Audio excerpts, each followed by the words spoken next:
किशोर अपनी बीवी संगीता और बेटी राधिका के साथ केशवपुर गांव में रहता था।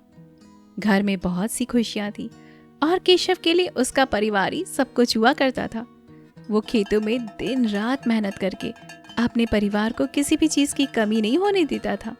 भले ही कभी कभार पैसों की कमी आ जाती थी, लेकिन फिर भी संगीता केशव के साथ बहुत ज्यादा खुश थी, क्योंकि वो एक अच्छा आदमी था। न ही उसमें कोई बुरी आदत थी और शराब जुए जैसी चीजों से वो सख्त नफरत करता था।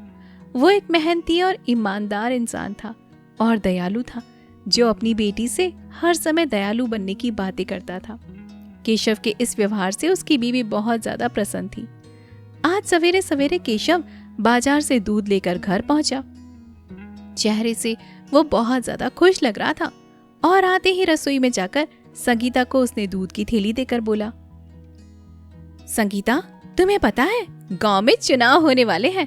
ठाकुर साहब प्रधान के पद के लिए उठ रहे हैं। पिछले कई सालों से उन्हें कोई नहीं हरा पाया।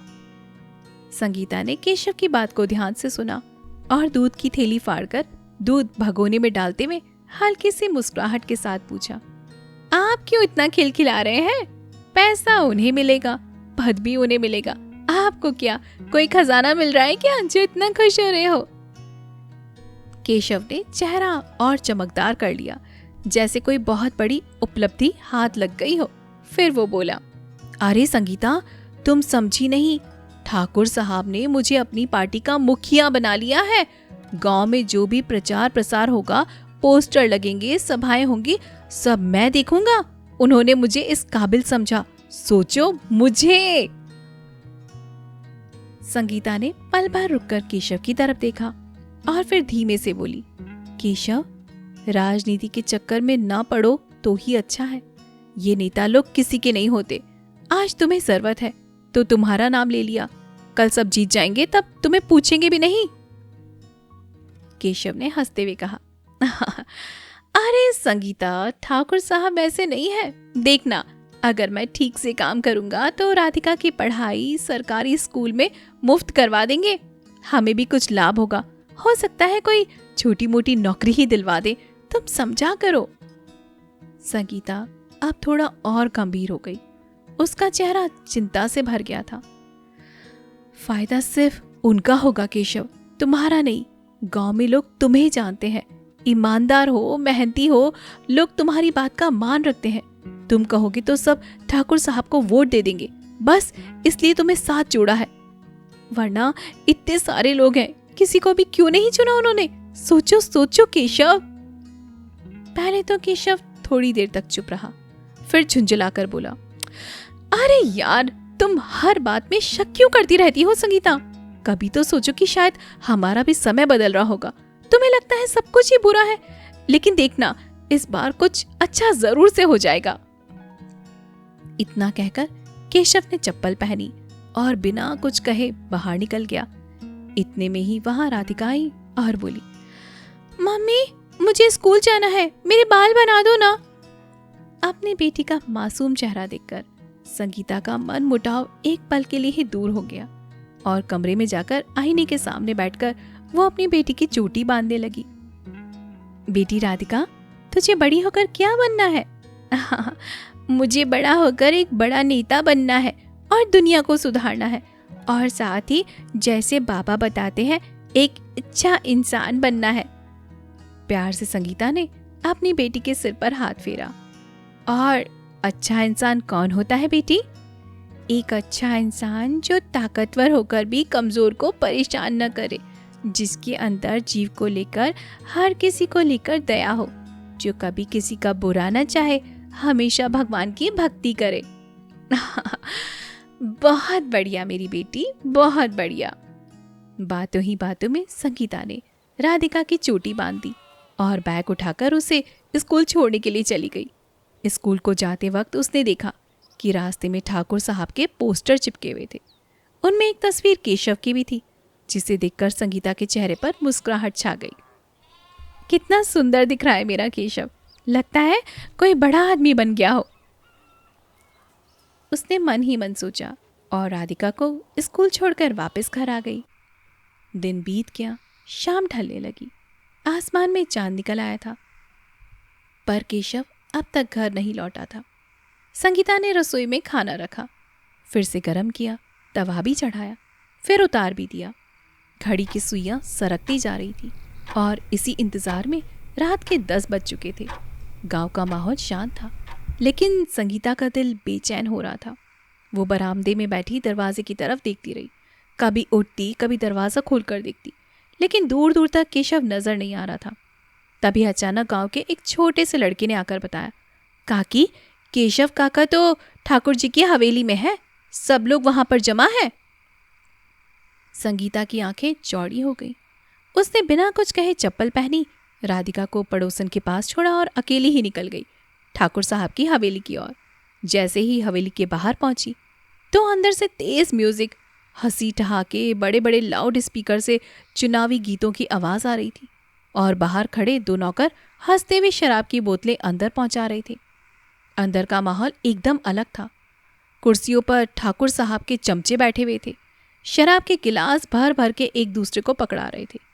किसी के सामने ताश के पत्ते फैले हुए थे, कहीं पैसों की गड्डी दिख रही थी तो कहीं जोर जोर से गलाई। और उस भीड़ में एक कोने में एक कुर्सी पर बैठा था केशव।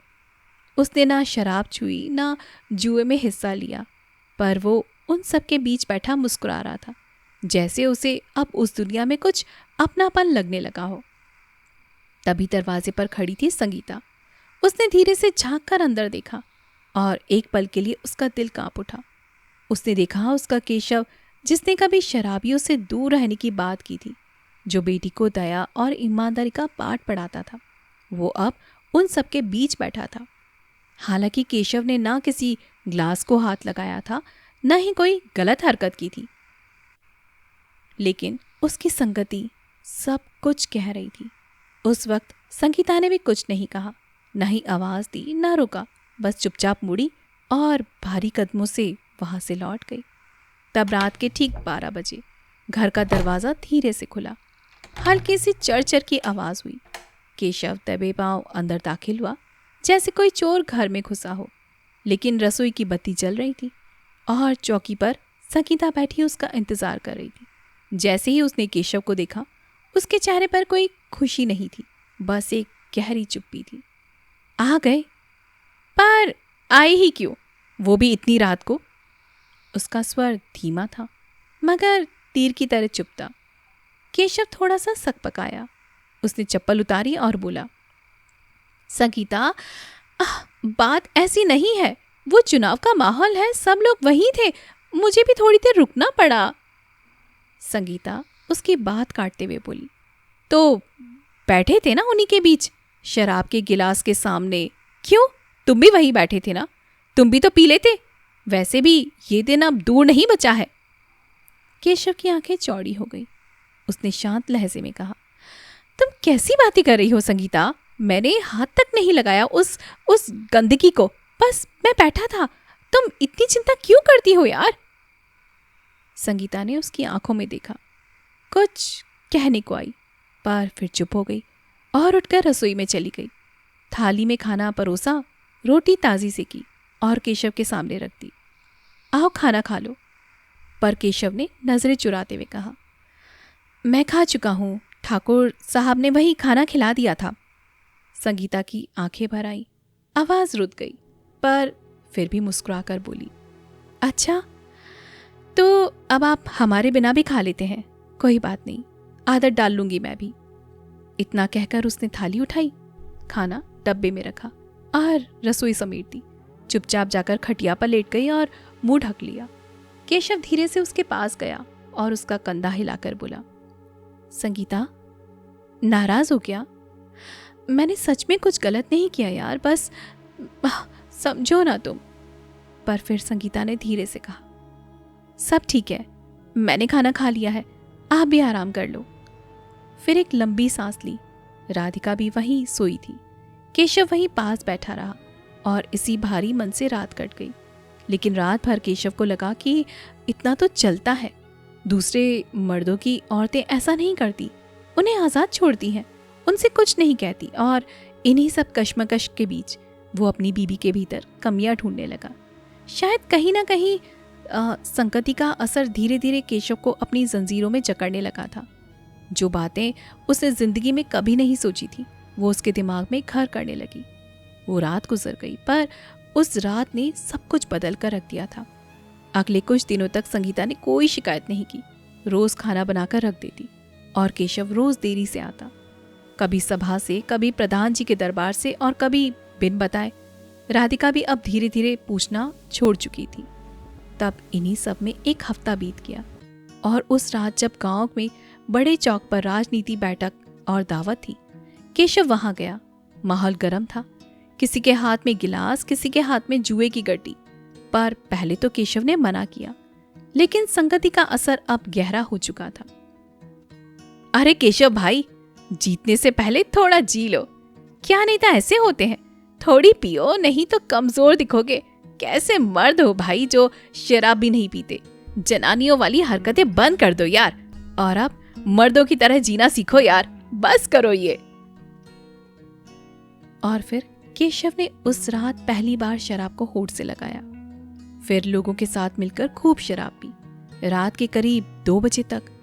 और 2 बजे के बाद लड़खड़ाते हुए घर पहुंचा, दरवाजा खोला और अपना कुर्ता दीवार से टांगा नहीं, फेंक दिया। जूते वहीं गिरे पड़े थे, आंखें लाल थी, शरीर से शराब की गंध आ रही थी। संगीता नींद में थी, पर उस गंध ने उसे जगा दिया। जैसे ही उसने देखा, उसकी आंखें फटी की फटी रह गई। शराब, शराब, अब आप ये भी? उसका गला भर आया। केशव गुस्से में पलटा। हाँ पिया है तो बोल, पिया है? क्या हो गया, सब पीते हैं। संगीता ने धीरे से कहा, पर आप सब जैसे तो नहीं थे ना। केशव चिल्लाया। कब तक खुद को बांध के रखूं? हर बात पे टोकना, हर बात पे शिकायतें। औरतें आजादी देती हैं अपने मर्दों को, तुम बस रोती रहती हो पूरा दिन। संगीता का चेहरा पथरा गया। उसने कुछ नहीं कहा, चुपचाप बिस्तर पर बैठ गई। केशव बड़बड़ाता हुआ लेट गया। कमरे में एक भारी सन्नाटा भर गया था।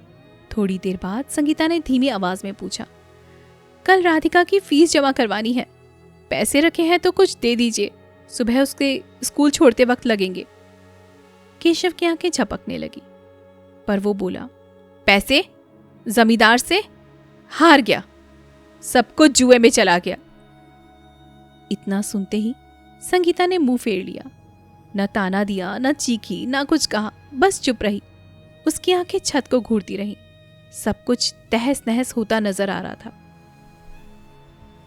फिर सुबह का सूरज उगा, पर उस घर में रोशनी मर चुकी थी। राधिका बस्ता टांगे दरवाजे पर खड़ी थी, पर उस दिन उसे स्कूल कोई छोड़ने नहीं गया। इसी तरह सब कुछ बदल गया। घर में हर वक्त कलेश चलता रहता। फिर कुछ दिन बाद गांव के चौराहे पर शोर था। बधाई हो, ठाकुर साहब जीत गए, अब तो विकास होगा। ढोल नगाड़ों के साथ मिठाइयां बट रही थी और उन्हीं के साथ भीड़ में केशव भी झूमता दिखा। हम जीत गए, अब हम कुछ भी कर सकते हैं। पर हकीकत ये नहीं थी। हम नहीं जीते थे, केवल ठाकुर जीते थे। केशव बस एक मोहरा बन चुका था। दिन बीतते गए, अब केशव रोज पीने लगा था।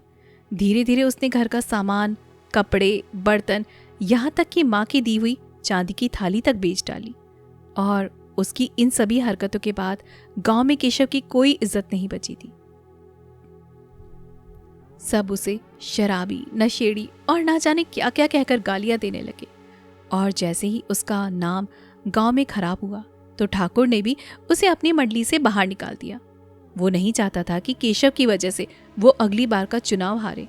और ठाकुर का ये कहना था कि वो एक शराबी को अपनी मंडली का अध्यक्ष कैसे बना सकता है। और ठाकुर द्वारा दिए गए इस झटके के बाद केशव पूरी तरह से टूट चुका था। उसके पास जो बचे हुए पैसे थे, उसने वो भी शराब में डुबो दिए।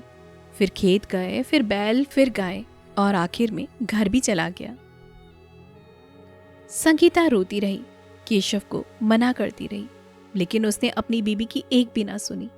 और आखिर में शराब की लत ने घर से भी बेघर होने को मजबूर कर दिया।